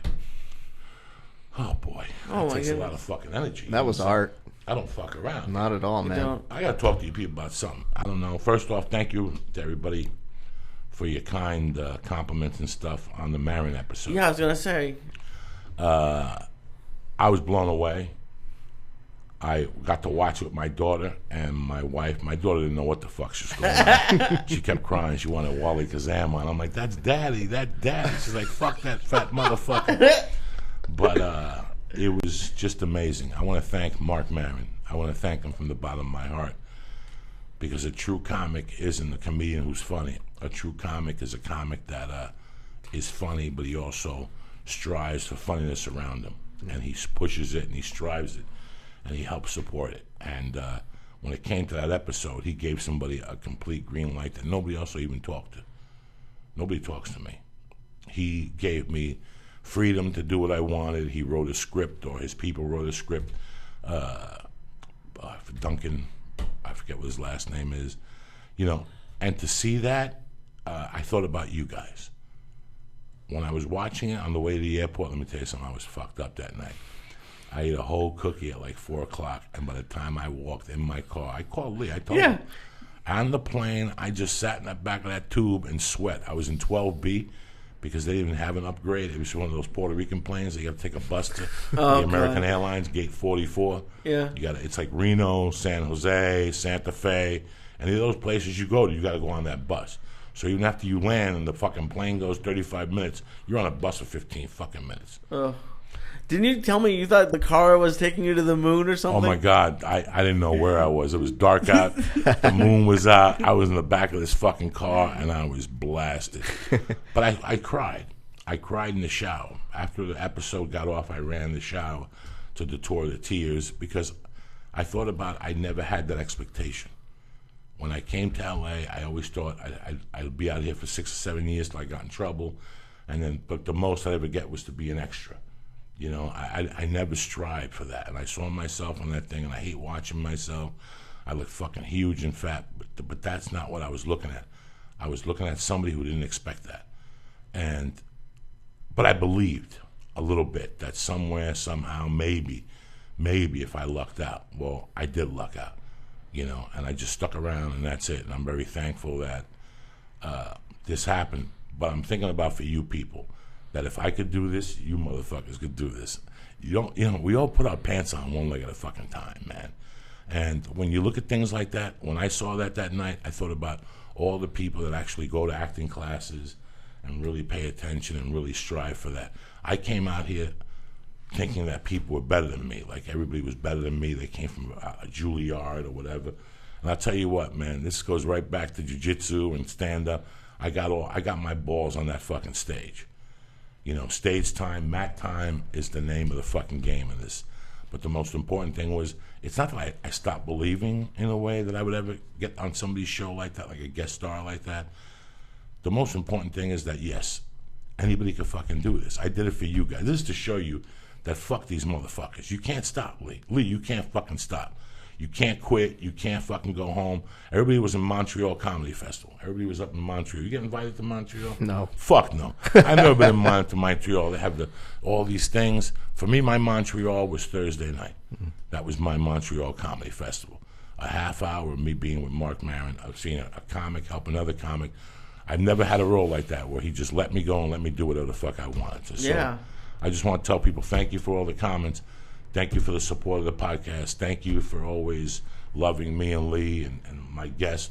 But also I want you to take that for what it was, that you could do this shit. You could do whatever the fuck you want. Don't let them stop you. They could all suck your dick at the end of the week, all right? Fuck them all. You have something that you want to do it. Go for it. Who gives a fuck? If you fail, who gives a fuck? You know how you really fail? If you don't fucking go for it. So end the story. Rafi, who loves you, cocksucker? Oh, man. What do you got going on? When is your next show at Flappers? Next show at Flappers, August 12th. Okay. We just celebrated 2 years of early late night over at Flappers Comedy Club. We're a monthly late night talk show, early late night. It is one of the funnest things I've ever put together. I did it. I had a great time. I had a blew great the time. fucking roof off the Well, I moon, learned a lot. I learned about something different outside of stand-up that people were doing. So it was very interesting to watch from somebody who's always looking for something fresh, you know? Yeah, and the hardest thing for me is this is been my whole secret to my career is if I don't see it, I invent it. I do it. I put it out there. And I remember going to comedy clubs and you see like comics, if it can get depressing. Like a lot of comics don't have a joy in performing. And for me, it's so important to make people have fun, to get something different for them to see.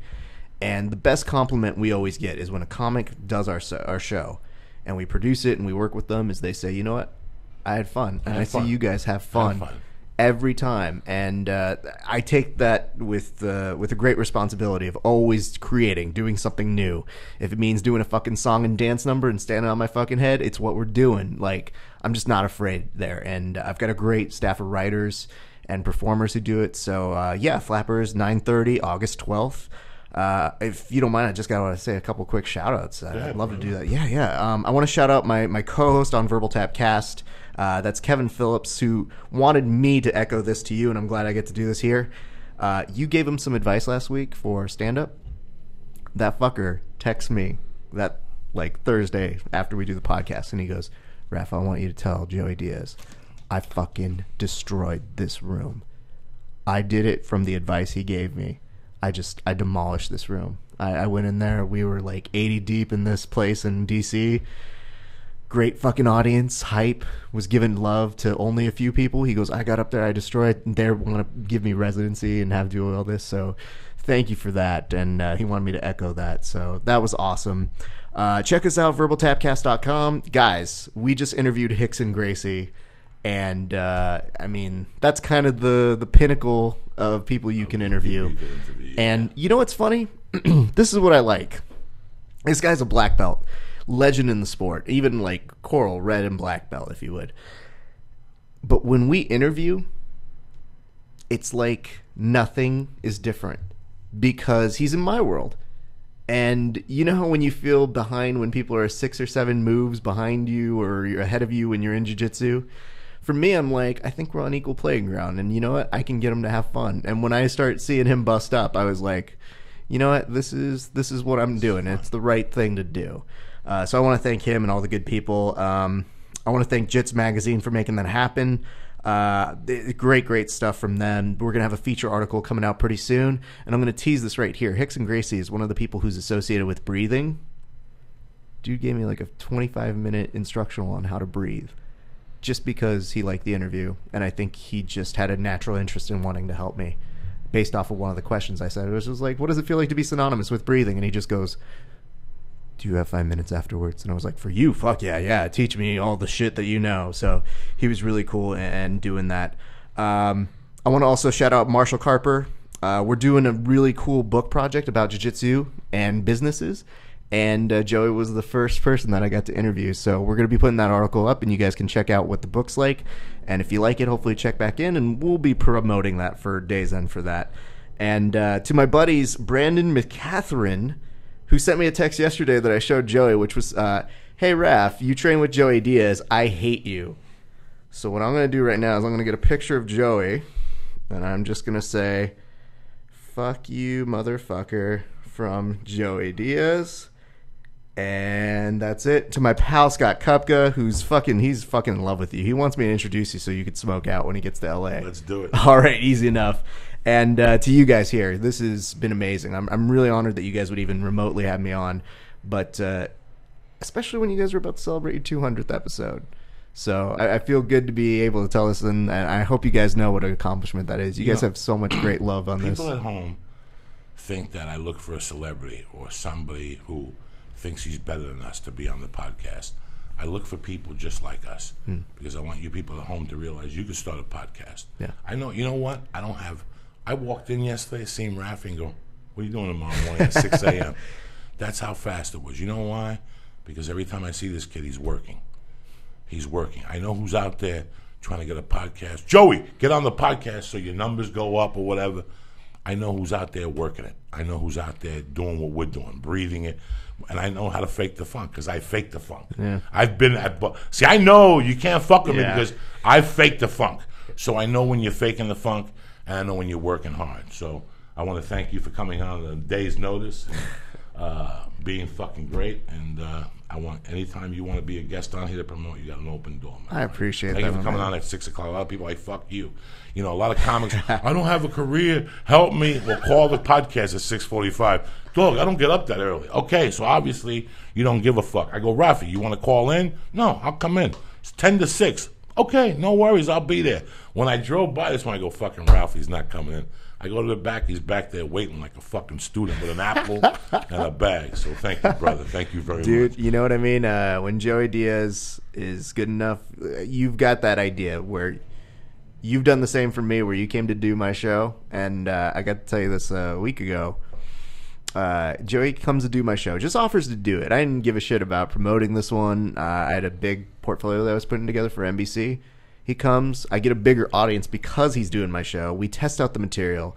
I get into a program based off of that response that I got from that audience. And you know what I mean? It's all love, man. You did the same for me on a day and a half's notice when you were at an open mat. So, I mean, of course, when you asked me, like, can you do the podcast? And in the only way that Joey Diaz can, which is, you know, can you do the motherfucking podcast? And I'm like, yeah, you bet your ass I'm going to do the fucking podcast. And it's all love, man. So thank you. We sat here 3 weeks ago with Gabriel Iglesias, and we told the Bloggy story. Mm-hmm. And do you see how this energy runs, guys? Mm-hmm. I get it from somebody, and I pass the ball on. So that's what it's talking about making your day. Thank you very much for tuning into the church. I want to thank our sponsors on it, HuluPlus.com, Dollar Shave Club, and Escape Pod Tank. Wednesday night live at the Ice House. Mrs. Pat, 8:30, live, cocksuckers. The Ice House, 626-577-1894. Don't fuck around. And we're doing a 200th episode Thursday night with a special guest, 8 o'clock. Late night Thursday night. Get the reefer ready, the pizza. We're getting down. I love you, cocksuckers. Stay black. Now that the show's over, don't forget to sign up for your free trial of Hulu Plus. Hulu Plus lets you binge on thousands of hit shows anytime, anywhere on your TV, PC, smartphone, or tablet. Support this podcast and get an extended free trial of Hulu Plus when you go to huluplus.com/Joey or go to joeydiaz.net and click on the Hulu Plus banner. And don't forget to sign up for dollarshaveclub.com. Get high-quality razors sent to your door every month for a fraction of what you pay at retail. Now go to dollarshaveclub.com/church or just go to joeydiaz.net and click on the Dollar Shave Club banner. Thank you to Onnit.com. Go there to get Alpha Brain, anything like that. Get 10% off using code word CHURCH. And EscapePodTank.com. They have all of your sensory deprivation tank needs. Mention Joey Diaz and get an additional $250 off of already low prices.